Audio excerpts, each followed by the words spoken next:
TVC, a TV do Correio da Manhã.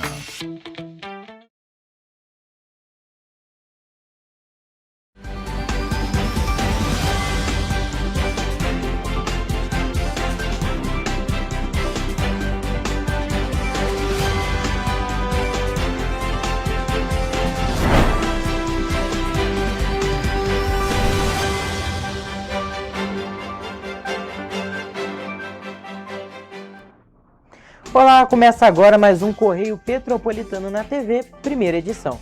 Eu sou Gabriel Toledo e estamos ao vivo dos estúdios da TV Correio da Manhã em Petrópolis, trazendo as principais notícias da região.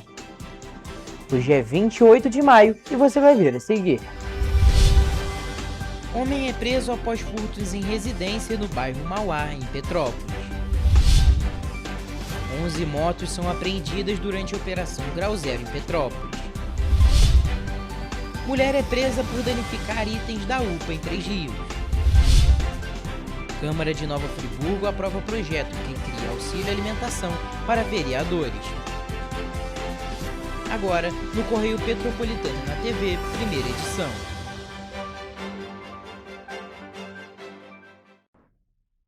Um homem foragido da Justiça foi preso pela Polícia Militar na manhã desta quarta-feira, após praticar furtos em uma residência na estrada Caminho do Imperador, no bairro Mauá, em Petrópolis. Com ele, os policiais recuperaram uma televisão de 65 polegadas e um botijão de gás, levados da casa da vítima. Segundo a Polícia Militar, os agentes foram acionados para verificar a ocorrência e, no local, a vítima relatou que havia sofrido 2 furtos consecutivos. No primeiro crime, o suspeito levou um botijão de gás de cozinha. Já nesta quarta-feira, ele levou uma televisão de 65 polegadas. Com as características do homem, os agentes iniciaram buscas e localizaram o suspeito carregando a televisão nas proximidades. Durante a abordagem, ele confessou os furtos e informou ter vendido o botijão de gás em um depósito da região. Os policiais seguiram até o estabelecimento indicado, onde localizaram o material. O responsável pelo depósito também foi levado para a delegacia para prestar esclarecimentos. O homem foi encaminhado para a 105ª Delegacia de Polícia no Retiro, onde permaneceu preso em flagrante pelo crime de furto qualificado. Durante consulta aos sistemas, os policiais constataram ainda que ele possuía 2 mandados de prisão em aberto. Um dos mandatos havia sido expedido pela Justiça de Minas Gerais, onde o homem foi condenado por roubo e ainda teria cerca de 5 anos de pena a cumprir. O segundo mandado foi expedido pela Justiça do Rio de Janeiro pelo crime de tráfico de drogas. E 11 motocicletas foram apreendidas durante mais uma etapa da Operação Grau Zero. A ação é realizada pela Polícia Militar em conjunto com a Companhia Petropolitana de Trânsito e Transportes, a CPTrans, e aconteceu na tarde desta quarta-feira em Petrópolis. A ação teve como foco a fiscalização de motocicletas irregulares, o combate a manobras perigosas, a perturbação da ordem pública e o reforço da segurança viária em Petrópolis. No total, 11 motocicletas foram apreendidas. As equipes atuaram nos bairros Cascatinha, Correias, Estrada Mineira, Nogueira, Bom Sucesso, Itaipava, Castelo São Manuel e Glória. Além das remoções, dezenas de autuações por irregularidades administrativas e de trânsito também foram aplicadas durante a operação. Segundo a Polícia Militar, a ação busca aumentar a segurança nas vias e coibir práticas ilegais envolvendo motocicletas em diferentes regiões da cidade. Uma mulher foi presa na tarde de terça-feira, dia 26 de maio, após danificar itens da unidade de pronto atendimento em Três Rios. A Polícia Militar informou que a mulher se exaltou devido à demora no atendimento. Agentes do 38º Batalhão de Polícia Militar foram acionados para atender uma ocorrência de dano ao patrimônio público. O caso aconteceu na tarde de terça-feira, dia 26 de maio, na unidade de pronto atendimento, a UPA, localizada no bairro Triângulo, em Três Rios. De acordo com a Polícia Militar, a mulher de 36 anos se irritou devido à demora no atendimento às filhas. Em um momento de descontrole, danificou uma mesa, um computador e lançou objetos no chão em um dos consultórios da UPA. A mulher foi levada para a 108ª Delegacia de Polícia, onde a ocorrência foi registrada. Ela permaneceu presa à disposição da Justiça, com base no artigo 163 do Código Penal, que trata de dano ao patrimônio público. E agora, trocando de assunto, a Câmara Municipal de Nova Friburgo aprovou em primeira discussão nesta terça-feira o projeto de lei que cria um auxílio alimentação de R$ 50 por dia útil para os vereadores do município. A proposta, de autoria da mesa diretora da Casa Legislativa, altera a lei municipal e foi aprovada por 11 votos favoráveis a 8 contrários. O projeto de lei número 193 de 2026 altera a Lei Municipal 4.996 de 2023. A leitura do projeto de lei que cria o Vale Alimentação de R$ 50 para os vereadores gerou uma reação negativa por parte do público presente na Câmara Municipal de Nova Friburgo, com vaias e manifestações contrárias ao projeto.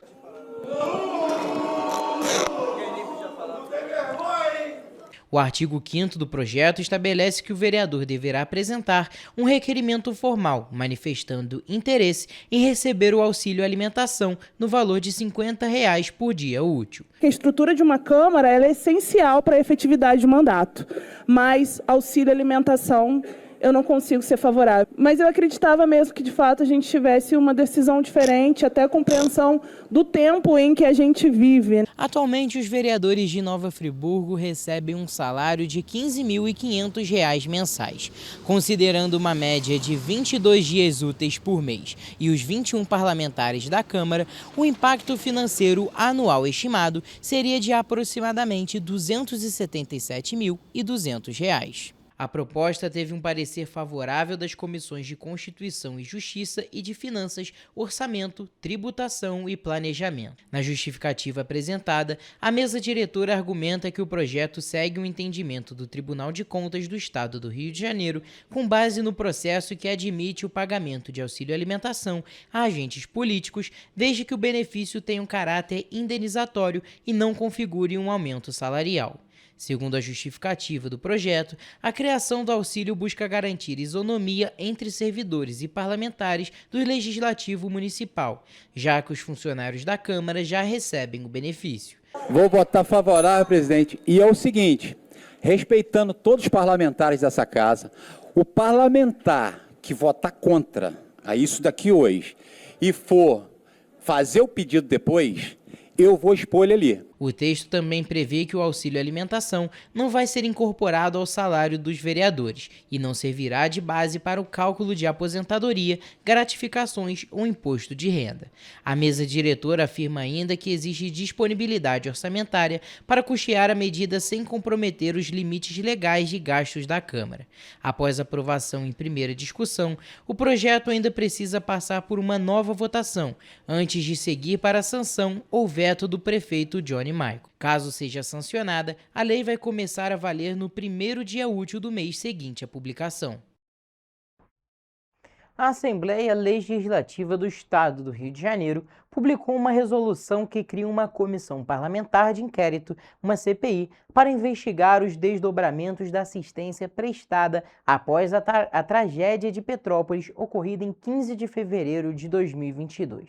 A comissão também vai apurar a aplicação dos recursos financeiros repassados pela Alerj para a Prefeitura após o desastre. A Comissão Parlamentar de Inquérito, a CPI, tem como objetivo investigar desdobramentos, impactos, prevenção e efetividade dos serviços de assistência relacionados à tragédia de Petrópolis em 2022. A forte chuva que caiu naquele dia causou uma das maiores catástrofes climáticas do município, com epicentro no Alto da Serra. A resolução foi promulgada pelo presidente da Assembleia Legislativa do Estado do Rio de Janeiro, Douglas Ruas. O documento foi publicado no dia 26 de maio deste ano. A CPI, além de investigar os desdobramentos, vai apurar a aplicação de recursos financeiros repassados pela Alerj para a Prefeitura após o desastre. A comissão será composta por 7 membros e terá prazo inicial de 90 dias para a conclusão dos trabalhos, podendo ser prorrogado conforme prevê o regimento interno da Alerj. Na época, a Assembleia Legislativa do Estado do Rio de Janeiro destinou R$ 30 milhões para o município, em decorrência da tragédia que atingiu a cidade. E agora, trocando de assunto, o Instituto Nacional do Seguro Social, o INSS, está disponibilizando 1.553 vagas de atendimentos em mutirões no Rio de Janeiro. Os mutirões de avaliações sociais e perícias médicas vão acontecer nos dias 30 e 31 de maio. As agências de previdência social de Avenida Brasil, Bangu, Barra da Tijuca, Barra Mansa, Engenho de Trindade, Itaboraí, Nilo Peçanha, Nilópolis, São Gonçalo e também de Três Rios receberão os atendimentos no fim de semana do dia 30 e dia 31 de maio. Essa ação tem como principal objetivo a redução do tempo de espera na análise de requerimentos para acesso a benefícios assistenciais e previdenciários de maneira ágil e humanizada.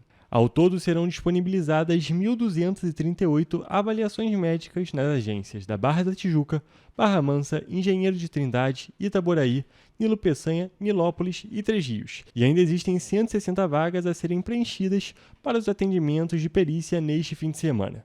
E as avaliações sociais ocorrerão nas unidades de Avenida Brasil, Barra da Tijuca, Bangu e São Gonçalo.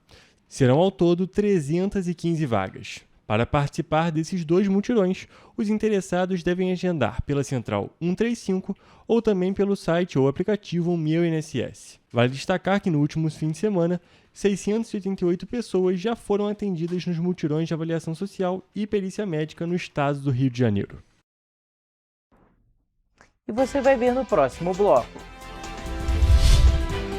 A Alerj cria CPI para apurar a atuação da Enel no interior do Rio de Janeiro. Convocação para vagas remanescentes do FIES termina na sexta-feira. Desenrola FIES pode renegociar 78 mil contratos no Rio de Janeiro. MEC lança SISU+, para ampliar preenchimento de vagas no ensino superior público. O Correio Petropolitano na TV, primeira edição, volta já.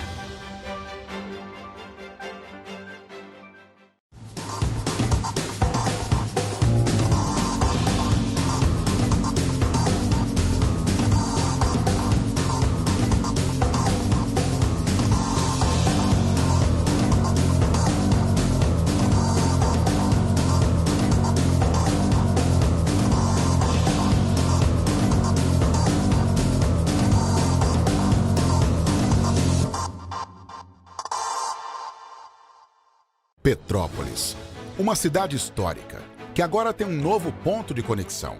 O Correio Petropolitano se renovou e leva o que de mais importante acontece na cidade, de maneira mais ágil e acessível. Acesse as notícias de Petrópolis de maneira rápida e prática, onde quer que você esteja. Fique por dentro dos acontecimentos da cidade, da política, da cultura e muito mais. Correio Petropolitano. A informação de qualidade a um clique de distância. Acesse www.correiopetropolitano.com.br.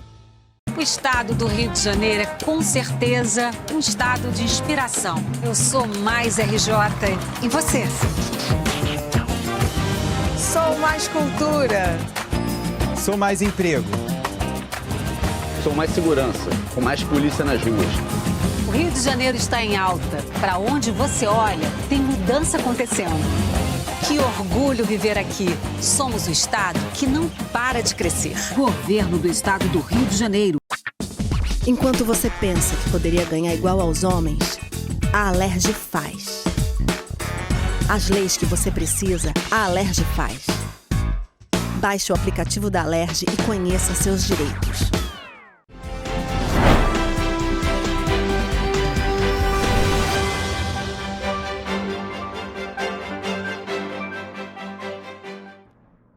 Estamos de volta. E a Assembleia Legislativa do Estado do Rio de Janeiro, a Alerj, criou uma comissão parlamentar de inquérito destinada a investigar a atuação da Enel nas cidades do interior do estado do Rio de Janeiro. A CPI vai ser composta por 7 membros e vai ter um prazo de 90 dias para a conclusão dos trabalhos. A resolução foi publicada no Diário Oficial da Alerj desta terça-feira, dia 26 de maio. O documento tem o objetivo de investigar a atuação da concessionária Enel nos municípios do interior do Rio de Janeiro. De acordo com o texto, a Comissão Parlamentar de Inquérito, a CPI, que é de autoria do deputado estadual Yuri Moura, do PSOL, vai apurar falhas no fornecimento de energia elétrica por parte da empresa. A CPI vai ser composta por 7 membros e vai ter o prazo de 90 dias para a conclusão dos trabalhos por parte dos parlamentares.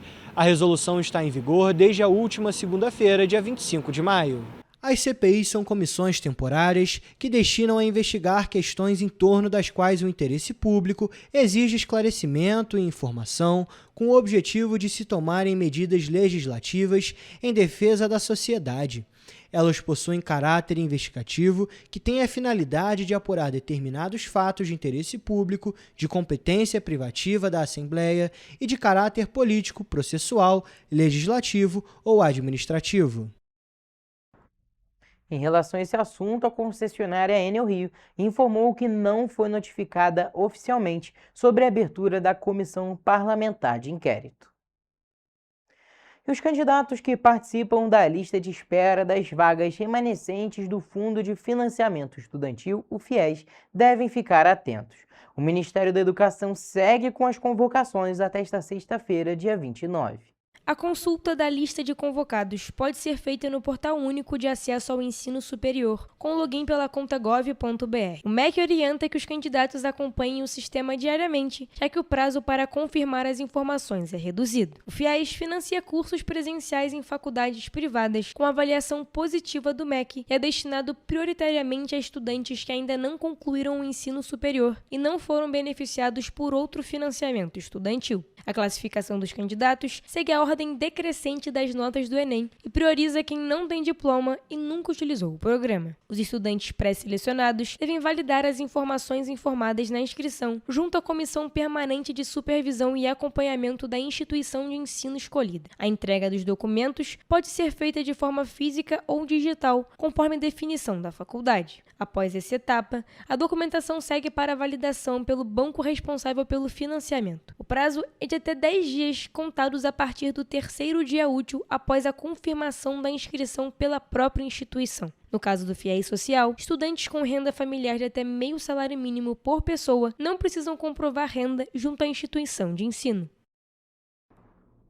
Mais de 78 mil contratos do FIES em atraso, vinculados a instituições de ensino do Rio de Janeiro, poderão ser renegociados pelo Desenrola FIES. O programa do governo federal oferece descontos que podem chegar a 99% do valor da dívida.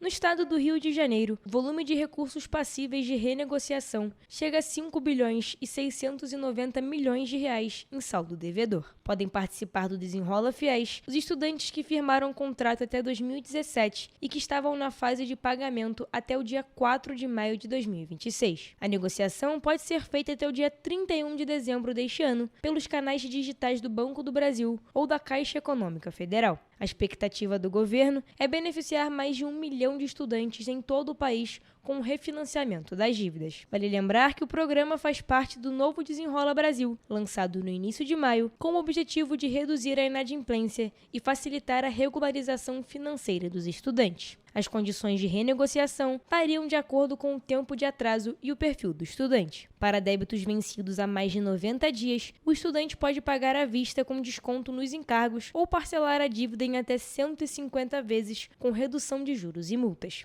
Estudantes inscritos no CAD Único e com dívidas vencidas há mais de 360 dias poderão ter desconto de até 99% no valor consolidado da dívida. Já para quem está em dia ou tem atraso de até 360 dias, o programa oferece desconto de 12% para quitação integral do saldo devedor. E ainda no assunto da educação, os estudantes que buscam uma vaga no ensino superior público no segundo semestre vão ter uma nova oportunidade com o SISU+. A nova etapa complementar do Sistema de Seleção Unificada foi criada para ampliar o preenchimento de vagas que não foram ocupadas na etapa regular. Confira. O Ministério da Educação divulgou o edital com as novas regras e o cronograma do SISU+. A iniciativa tem como objetivo ocupar eventuais vagas remanescentes em instituições públicas de ensino superior que participaram do SISU 2026. As inscrições estarão abertas entre os dias 15 e 19 de junho e deverão ser feitas exclusivamente pelo Portal Único de Acesso ao Ensino Superior. Para participar, o candidato precisará ter feito pelo menos uma edição do Enem nos últimos 3 anos e ter concorrido a uma vaga na etapa regular do SISU 2026. Depois do acesso com a conta gov.br, o estudante deverá confirmar os dados cadastrais e poderá escolher até 2 opções de curso. O sistema também exibirá informações como instituição, turno, modalidade de concorrência e eventuais ações afirmativas. O resultado da chamada regular única está previsto para o dia 24 de junho. Já o prazo para manifestação de interesse na lista de espera será entre 24 e 26 de junho. As matrículas dos selecionados na chamada regular começarão a partir do dia 25 de junho, conforme o calendário de cada instituição. Para os convocados pela lista de espera, o processo terá início a partir de 1º de julho. Segundo o MEC, o SISU+ foi criado para tornar o preenchimento de vagas mais ágil e reduzir a necessidade de novos processos seletivos em cursos com maior rotatividade. A expectativa é facilitar o acesso dos estudantes e evitar que vagas fiquem ociosas nas universidades públicas. E as escolas públicas e privadas de todo o país já podem enviar ao Ministério da Educação as informações da primeira etapa do Censo Escolar 2026.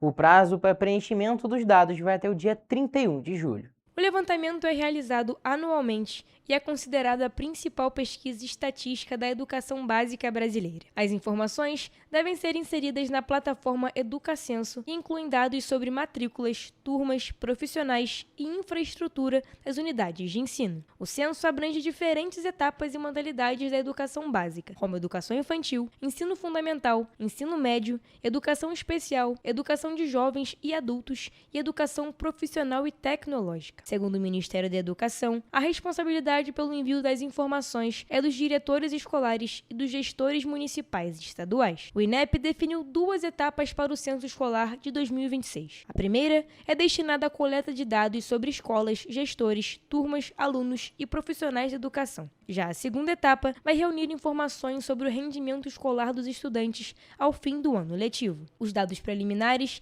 devem ser enviados para o Ministério da Educação até o dia 27 de agosto para publicação no Diário Oficial da União. Após essa etapa, o sistema será reaberto por 30 dias para conferência e para possíveis correções das informações declaradas. A divulgação dos resultados finais da primeira etapa do censo escolar está prevista para o dia 1º de fevereiro de 2027. O governo federal destaca que os dados coletados ajudam na formulação e no monitoramento de políticas públicas educacionais, além de servirem como base para programas de financiamento e distribuição de recursos na educação. E agora, trocando de assunto e falando sobre o meio ambiente, pela primeira vez desde 2019, a área total de vegetação nativa desmatada no Brasil ficou abaixo de 1 milhão de hectares em um único ano. Segundo o relatório anual do desmatamento no Brasil, divulgado pelo MAP Biomas, o país registrou uma redução de 20,6% em 2025. Foram desmatados 984.794 hectares de vegetação nativa no país ao longo do ano passado. Todos os biomas brasileiros apresentaram queda nos índices de desmatamento. O Pantanal teve o melhor resultado, com redução de 48,4% em relação a 2024. Mesmo com a queda, o Cerrado continua sendo o bioma mais afetado, responsável por mais da metade de toda a área desmatada no Brasil em 2025, com 540.614 hectares perdidos. A Amazônia aparece na sequência, com 289.478 hectares desmatados. O levantamento alerta que o ritmo de perda de vegetação ainda é elevado. A média foi de 2.698 hectares desmatados por dia, o equivalente a 112 hectares por hora. Segundo o MAP Biomas, a expansão da agropecuária continua sendo o principal fator de pressão sobre a vegetação nativa e respondeu por 99% da área desmatada em 2025. O relatório também mostra que as áreas protegidas seguem como as mais preservadas do país. Nas terras indígenas, por exemplo, a redução foi de 22%, enquanto nas unidades de conservação, a queda chegou a 21,4%. Nós vamos agora para um rápido intervalo, mas não saia daí que na volta temos o Correio Esportivo.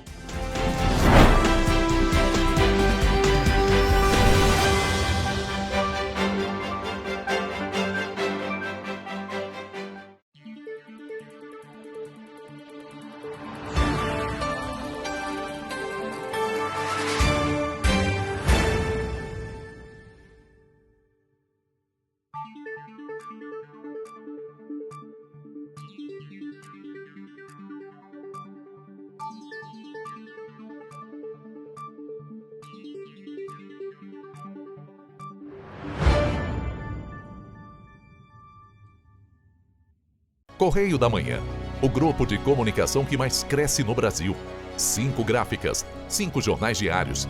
Correio da Manhã, Correio Nacional, Distrito Federal, Sul Fluminense, Petropolitano e agora Correio da Manhã São Paulo. Além do Jornal da Barra, Jornal de Turismo, Revista O Cruzeiro, TV Correio da Manhã e estúdios próprios. Grupo Correio da Manhã, informação com tanta credibilidade que é impressa todos os dias. Enquanto você acha que alguma coisa deveria ser feita contra o racismo, a Alerj faz. As leis que você precisa, a Alerj faz. Baixe o aplicativo da Alerj e conheça seus direitos. Segurança com inteligência, estratégia e ação. Antes não tinha, agora tem. O governo do estado investe mais de 16 bilhões por ano em câmeras de reconhecimento facial, central de vídeo monitoramento, mais policiais, viaturas e muito mais. É isso, Edu. Flávia, antes entrava e saía governo, os bandidos seguiam armados. Hoje o Rio bate recordes na apreensão. Antes o investimento do Segurança Presente era só na capital. Agora são mais de 50 bases em diversas regiões. Vai daí, Gisélio. O Rio sempre teve vocação para grandes eventos, certo, Tenente? Positivo. Agora também dá show em planejamento. Antes não tinha estratégia. Agora temos até uma agência central de inteligência. Isso dá mais agilidade nas investigações, né, Major? Claro, Flávia. Positivo. Bota positivo nisso. O Rio de Janeiro tem um governo que trabalha muito. Primeiro ele faz, depois ele mostra. Como tem que ser, né?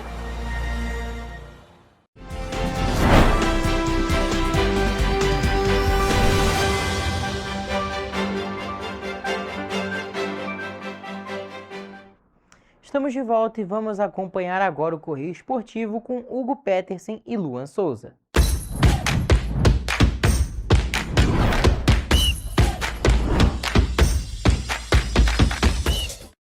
Começamos agora mais uma edição do Correio Esportivo, o momento de focar em esportes aqui na TV Correio da Manhã. Na edição de hoje falaremos sobre futebol e tênis.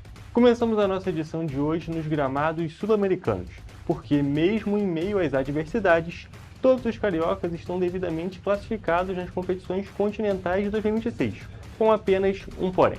Exatamente, Hugo. Falando primeiro de Libertadores, o Flamengo já estava classificado desde a rodada anterior, mas para encerrar bem, a fase de grupos enfiou um bom 3-0 no Cusco dentro do Maracanã, com 2 de Bruno Henrique e 1 de Paquetá.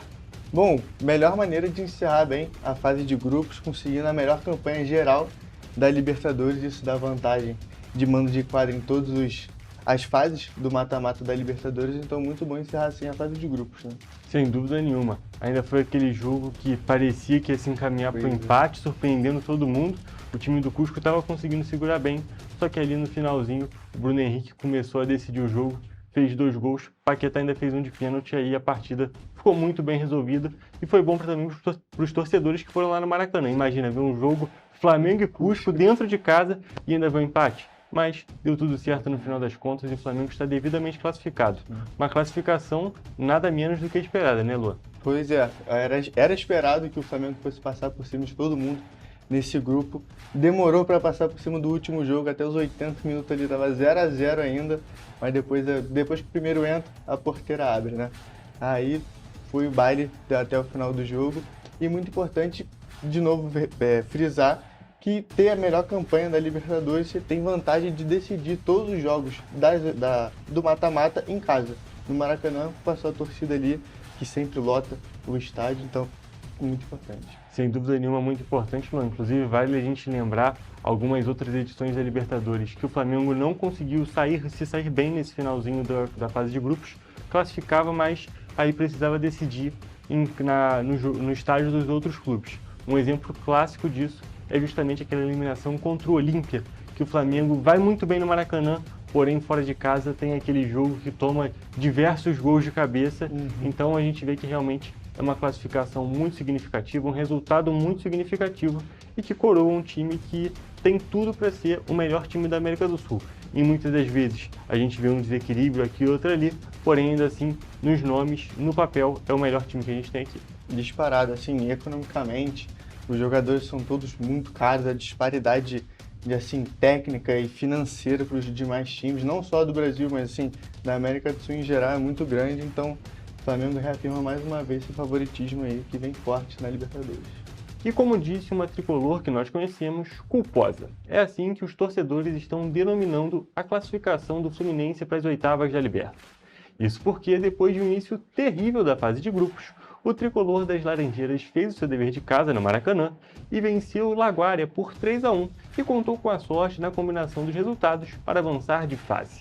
Lu, a gente tem que destacar aqui que se tem uma classificação esperada, era essa classificação do Fluminense. Desde o início a gente colocou como o grupo mais fácil dessa Libertadores, porém o time se embolou e chegou nesse finalzinho com grande chance de ser eliminado. Porém, não foi isso que aconteceu. Pois é, no dia do sorteio a gente teve lá que seria o grupo mais fácil da Libertadores, mas acabou sendo talvez a classificação mais difícil de brasileiro na Libertadores, porque tropeçou logo no começo, foi tropeço atrás de tropeço, mas no final conseguiram se reerguer e conseguir essa classificação, ganhando. Contou com a ajudinha do Independente Rivadavia, que não precisava ganhar seu jogo, já estava classificado em primeiro, mas o Independente Rivadavia também vai ser cedido. O time que faz a sua primeira aparição em Libertadores em competições internacionais, conseguiu ser primeiro do grupo, teve ao lado do Flamengo a melhor campanha geral, mas por conta do saldo de gols está abaixo do Flamengo. Conseguiu passar em primeiro, mas o Fluminense também aí bem forte para as oitavas da Libertadores. Sem dúvida nenhuma, Luan. É até bom a gente destacar que esse jogo mostrou um pouco de resiliência. Essa classificação mostrou a resiliência desse time, que passou por muitos momentos de dúvida, muitos momentos complicados, mas no final das contas, na hora que precisaram de verdade, que era nesse último jogo contra o Laguária, conseguiram vencer. Vale destacar, inclusive, que tomaram um susto. O Fluminense começou ganhando e logo depois tomou um empate, então ficou aquela situação, caramba, será que a gente vai conseguir a combinação do resultado, mas não vai conseguir o nosso? Porém, no final das contas, o Fluminense saiu sim vitorioso, fez mais 2 gols e inclusive poderia ter sido mais, porque tem um lance do Lúcio Acosta, que é um pênalti escancarado que o juiz simplesmente não marca. Mais uma vez, essa arbitragem muito duvidosa aqui nas competições sul-americanas. Pois aí, no finalzinho do jogo, os jogadores do Fluminense estavam acompanhando ainda a partida do Bolívar e o Independente Rivadavia, porque naquele momento estava 1-1, e se o Bolívar fizesse um gol, poderia eliminar o Fluminense. Então ficaram acompanhando ali, mas o Rivadavia ainda conseguiu fazer 2 gols, então ficou bem tranquila a vida do Fluminense ainda. E agora vale destacar que nesta sexta-feira, dia 29, acontece o sorteio para a próxima fase da Libertadores, justamente para as oitavas de final. E assim que a gente já tiver os nomes, os potes ali sorteados na realidade, os times, os confrontos, a gente traz aqui para vocês, aqui no Correio Esportivo. Já na Sula, quem passou tranquilamente foi o Botafogo. O Glorioso ganhou 5 dos 6 jogos, sendo uma dessas vitórias justamente nessa rodada final. Fora de casa, o Glorioso virou contra o Caracas e venceu por 3-1.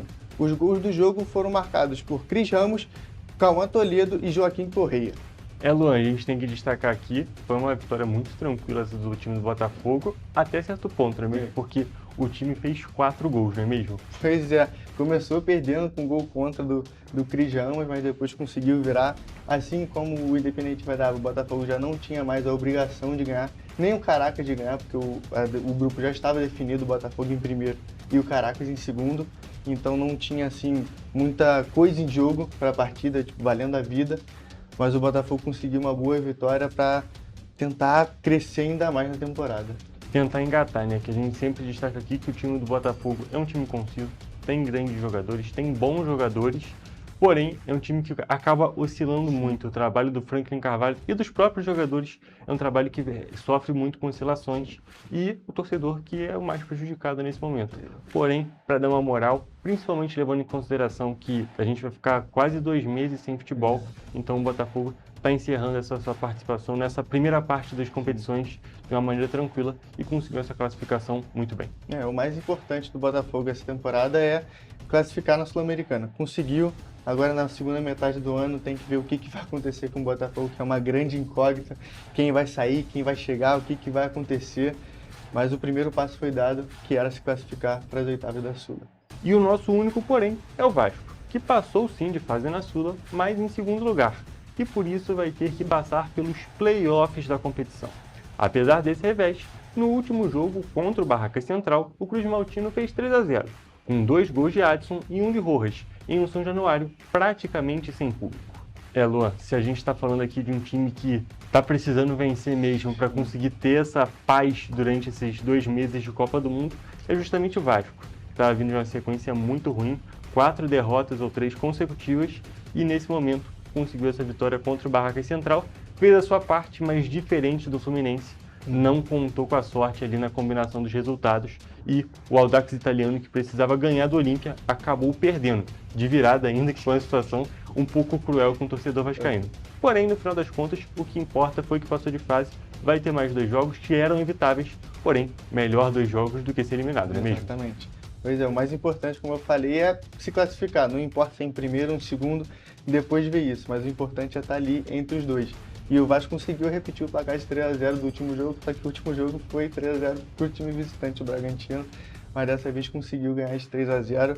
Um fator interessante foi esse negócio da torcida, que estava praticamente sem público, foi praticamente um protesto da torcida. Inclusive, em um dos gols, se eu não me engano, do Adson, a câmera foca na torcida, a torcida está fazendo sinal de negativo, como mostrando um protesto do momento da fase ruim do time, mas pelo menos se classificou. Com torcida feliz ou não, o time está classificado. Exatamente. É importante que o time vença justamente para a torcida poder voltar para o estádio. Já as torcidas organizadas, que organizaram inclusive esse movimento do público zero, já falaram que no próximo jogo, que vai ser contra o Atlético Mineiro pelo Brasileirão, vai estar todo mundo no estádio. Então, realmente foi esse ato momentâneo, ato de protesto, e que o próprio técnico Renato Gaúcho disse na coletiva de imprensa depois que a torcida está certa, foi a maneira de protestar, e sem a violência está tudo certo. Porém, se a gente vai falar de violência, a gente tem que falar aqui. A entrada criminosa que o jogador do Barracas Central deu no Adson, que por sorte não se machucou. Por sorte mesmo, porque ele foi o grande nome do Vasco nesse jogo, fez 2 gols e conseguiu essa expulsão e deu uma assistência para o gol do Rojas, que inclusive foi um belíssimo gol. O time argentino é assim, é pancadaria, entrada forte atrás de entrada forte, principalmente o Barracas, mas pelo menos o Vasco conseguiu se manter bem no jogo e vencer bem, que era o mais importante, e classificar para a próxima fase. Exatamente. E só para a gente finalizar esse assunto de Sula, vale destacar que o Vasco não tem sorteio justamente para essa questão dos playoffs. Vai ser a posição dele no sentido de ele vai jogar, se ele for o segundo melhor time ali da fase de grupos, que ficou em segundo lugar, então ele vai jogar contra o segundo pior terceiro lugar ali da Libertadores. E uma notícia boa para o torcedor vascaíno é que o Bolívar não vai ser. Então, escapou da altitude. Quem vai jogar vai ser justamente o Grêmio. Não sabe ainda o exato adversário, porque ainda faltam os jogos desta quinta-feira. Porém, o bicho-papão, eu diria, foi livre. Então, cabe saber quem é que vai ser esse adversário. E agora, para finalizar o assunto de futebol, vamos falar de Copa do Mundo. Isso porque os jogadores convocados para a seleção canarinha já estão reunidos e treinando na Granja Comari, em Teresópolis. Porém, podemos ter problemas à vista. O nosso teórico camisa 10 Neymar Júnior precisou realizar novos exames nesta quarta-feira para estudar uma lesão na panturrilha. De acordo com o médico da CBF, Rodrigo Lasmar, o jogador foi diagnosticado com uma lesão muscular grau 2, ou seja, ele deve perder o início da Copa do Mundo. Mas até o momento não foi nada dito sobre o corte dele definitivo da seleção. Luan, só pra gente fazer um pequeno comentário dessa situação, então a gente já está confirmado, não tem Neymar nesses 2 amistosos, contra Panamá aqui no Brasil e Egito lá nos Estados Unidos, porém a gente segue acompanhando como é que vai ser a situação. Teoricamente ele não consegue jogar contra o Marrocos, já que a recuperação dele vai ser de 2 a 3 semanas, de acordo com o médico da CBF, porém a gente sabe que essa questão fisiológica é muito dinâmica, então as coisas podem mudar. Porém, até o momento, o prognóstico é justamente não ter o Neymar nesse primeiro jogo. Assim, o Neymar que lutou tanto sobretudo fisicamente, para estar disponível nessa Copa, seria até uma crueldade com ele, com todo esse esforço dele. Eu imaginei que ele já estaria fora, provavelmente, desses 2 amistosos, para também se poupar, não precisaria entrar em amistosos da seleção antes de uma Copa do Mundo, correndo risco de lesão. Então, essa lesão aí veio para tirar ele, pelo menos, desses 2 amistosos.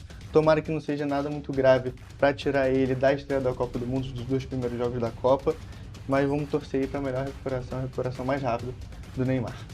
E agora, indo para as quadras, tivemos show brasileiro em Roland Garros. Isso porque o nosso já enorme João Fonseca começou seu segundo jogo no torneio francês, perdendo 2 sets seguidos para o croata Dino Prismic. Porém, o carioca demonstrou força e controle emocional impressionante e conseguiu virar o jogo de Grand Slam e venceu a partida por 3-2. Com o resultado, João Fonseca igualou a campanha do ano passado no saibro francês, quando participou pela primeira vez da chave principal de Roland Garros. E seu próximo adversário não será nada mais nada menos que o número 4 do mundo e um dos maiores da história, Novak Djokovic. A partida entre os dois acontece nesta sexta-feira. Então, Lu, a gente fica aqui na expectativa já para esse jogo. Vai ser o quarto enfrentamento muito grande do João Fonseca nesse ano. Já jogou contra os 3 melhores e agora vai jogar contra o quarto. Mas é aquele quarto que às vezes ele é primeiro, às vezes ele é segundo. É um jogador realmente impressionante e tem tudo para ser um duelo muito interessante. É um jogador atemporal, o Djokovic, né? Tá aí há diversos anos no auge e continua jogando muito bem, então vai ser mais um desafio muito interessante para o João Fonseca, que demonstrou uma capacidade mental nesse último jogo muito boa, que, na minha opinião, ele vindo sendo criticado por esse temperamento nos últimos jogos, ele até quebrou uma raquete que eu vi, mas conseguiu manter a cabeça no lugar, a virada, e agora vai enfrentar o sérvio Djokovic na próxima fase. Gente, com essas informações encerramos mais um Correio Esportivo. Até a próxima. Bom, até mais com novas informações sobre o esporte mundial.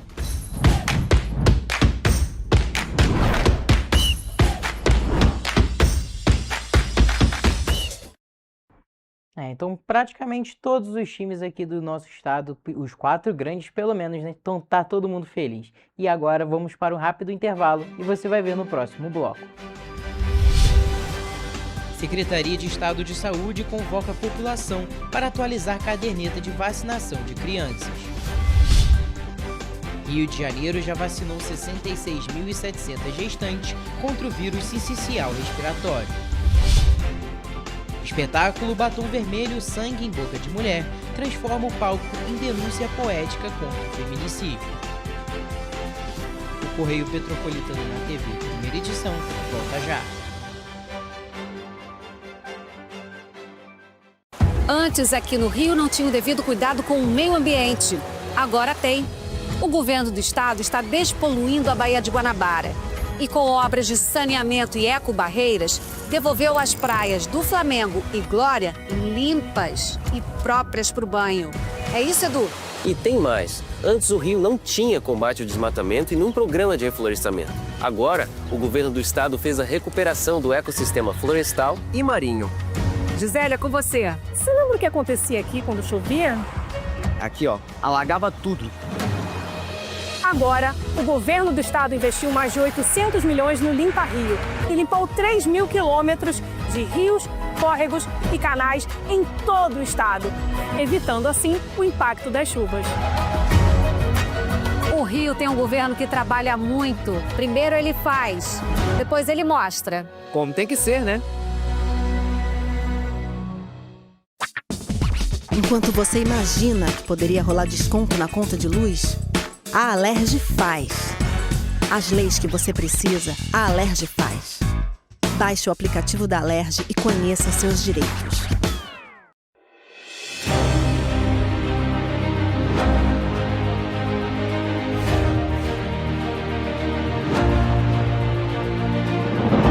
Não é jornalismo de direita, é jornalismo direito. Correio Petropolitano. Tudo que seu jornal não deveria ter deixado de ser. Todos os dias, em uma banca perto de você.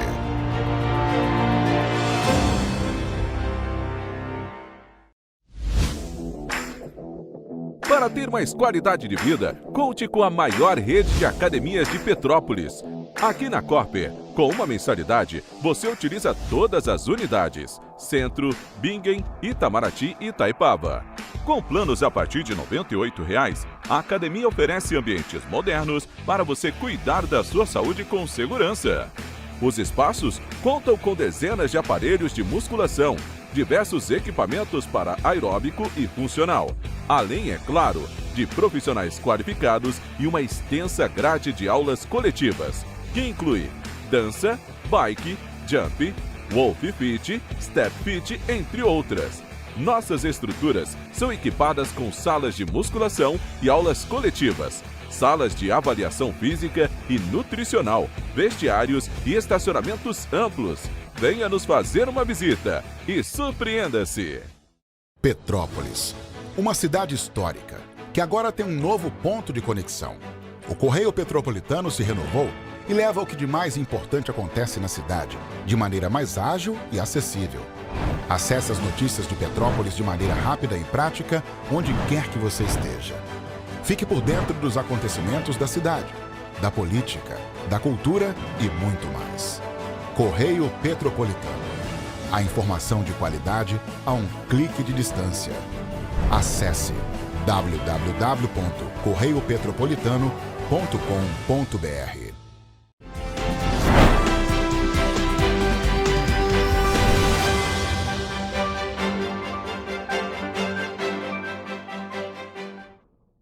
Estamos de volta. E a Secretaria de Estado de Saúde do Rio de Janeiro fez um alerta para pais e responsáveis sobre a importância de manter a caderneta de vacinação das crianças em dia.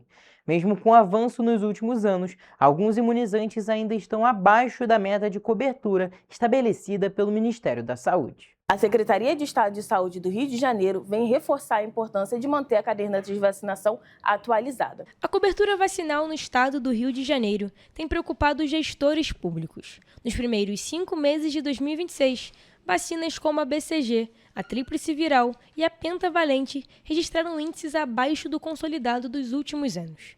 Por isso, a Secretaria de Estado de Saúde reforça o chamado para que pais e responsáveis procurem as unidades de atenção básica e garantam a imunização das crianças. Atualmente, a gente vem observando índices de vacinas como BCG, hepatite B, que apresentam desafios para a gente alcançar a meta na cobertura vacinal. Um dos exemplos é a vacina BCG, que é responsável pela proteção contra formas graves de tuberculose.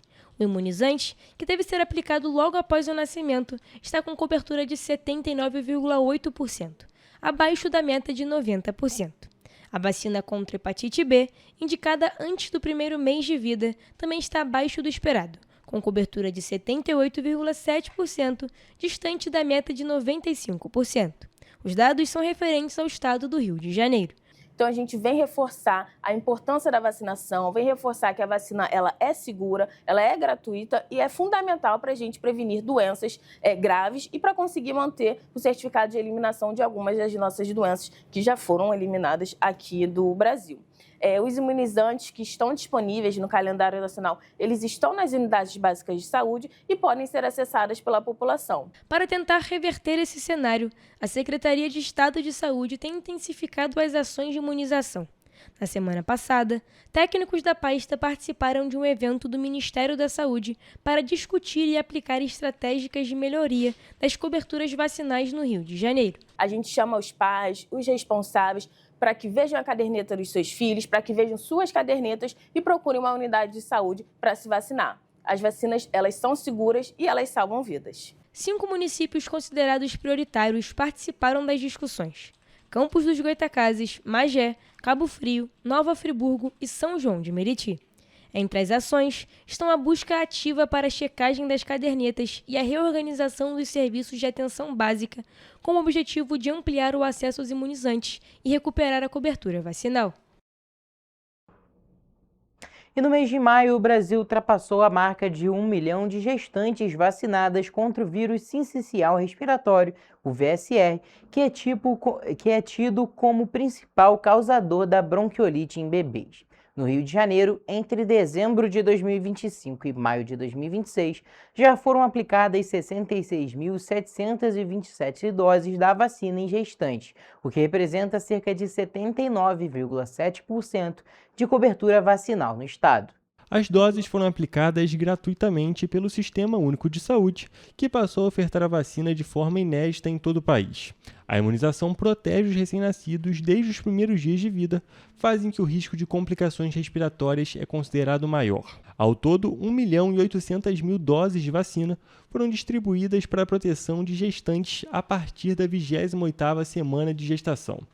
A vacina foi incluída na rede pública em 2025, após análise técnica e recomendação da Comissão Nacional de Incorporação de Tecnologias no SUS. A estratégia está ativa em todo o país, nas unidades básicas de saúde, e busca garantir a proteção antes do período de maior circulação do vírus, que costuma atingir o pico entre os meses de abril e maio. A vacina estimula a produção de anticorpos pela mãe, que são transferidos ao bebê ainda durante a gestação. Essa proteção é fundamental nos primeiros meses de vida, fase de maior vulnerabilidade às complicações respiratórias. Alguns estudos clínicos demonstram a eficácia de 81,8% na prevenção de doenças respiratórias graves em bebês nos primeiros 90 dias após o nascimento.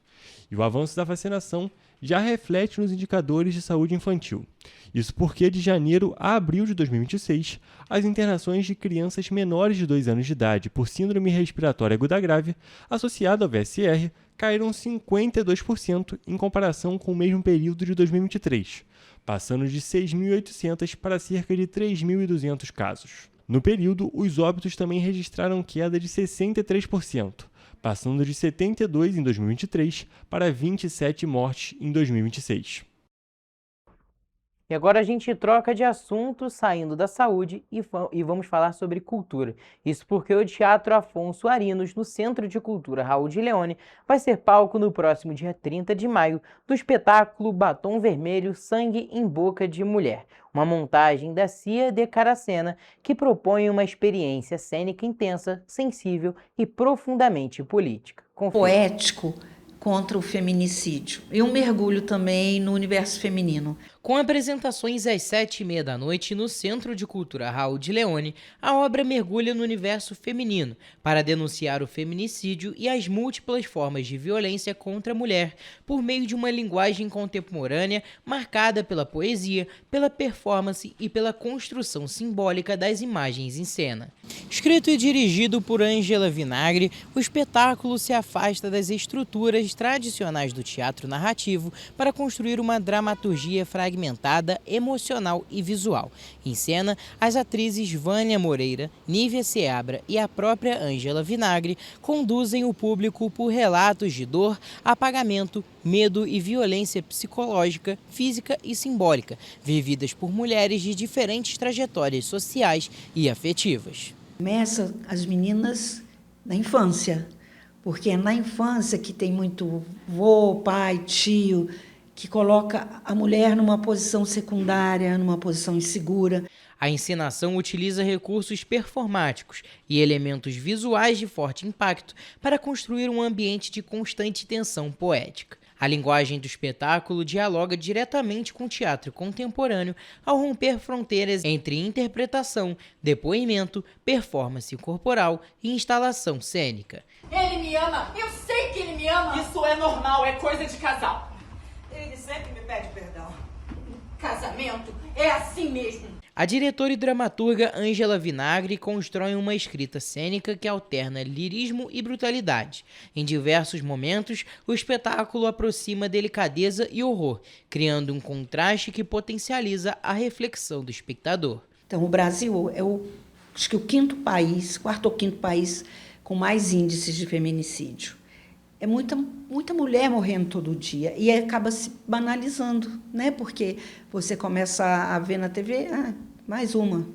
E então eu quis dar voz às mulheres que já foram. Os ingressos custam apenas R$ 20 e devem ser adquiridos com antecedência pelo WhatsApp 24 988 62 40 62. A apresentação vai ser realizada no Teatro Afonso Arinos, localizado nas dependências do Centro de Cultura Raul de Leone, no Centro Histórico de Petrópolis.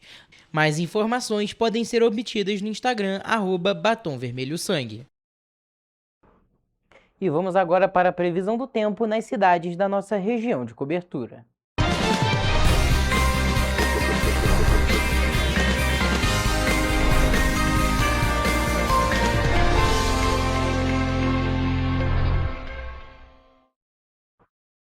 E a gente tem passado por dias bem instáveis, principalmente aqui na região serrana do nosso estado, e a gente precisa saber como é que vai ficar a previsão para essa sexta-feira aqui nas cidades da nossa região de cobertura. Por isso a gente já está aqui ao vivo com o repórter Jonathan Joras, que vai trazer mais informações para a gente.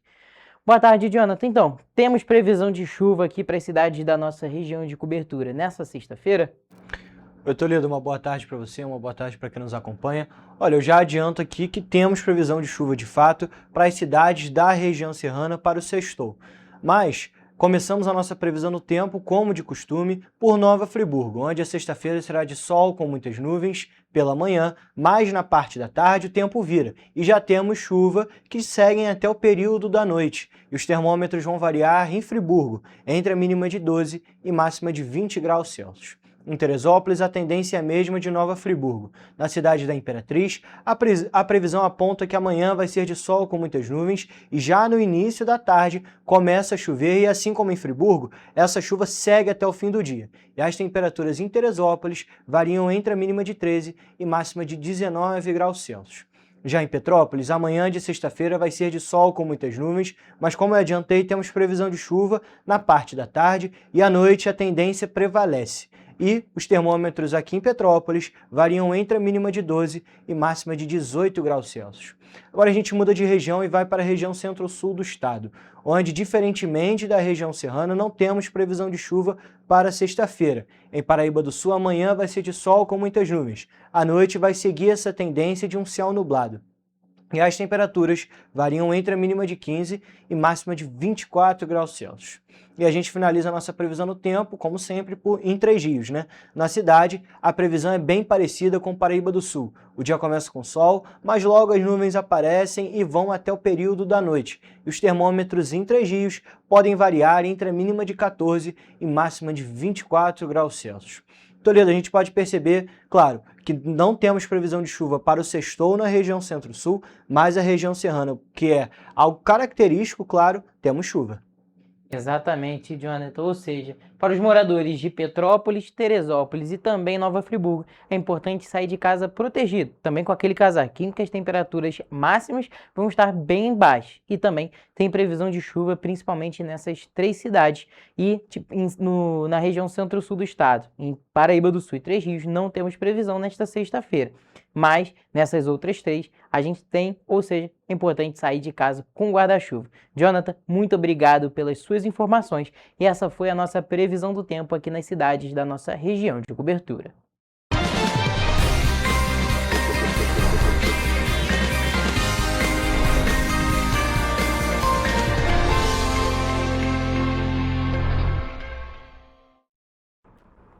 Pessoal, a gente fica por aqui, mas mais notícias e informações você encontra nos nossos telejornais, além do nosso site em correiopetropolitano.com.br e as nossas redes sociais, o Facebook TV Correio da Manhã e os nossos Instagrams, @Correio Petropolitano e @TV Correio da Manhã.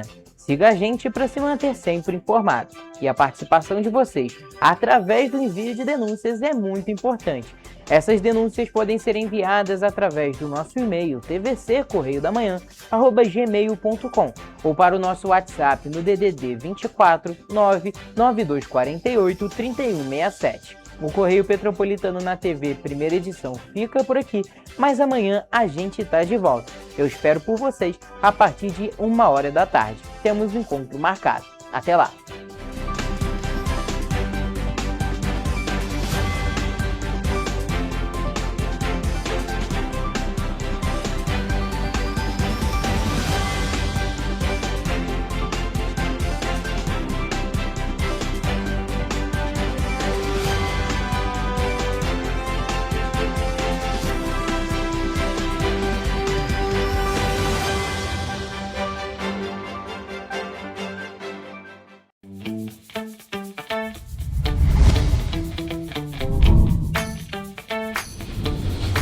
TVC, a TV do Correio da Manhã.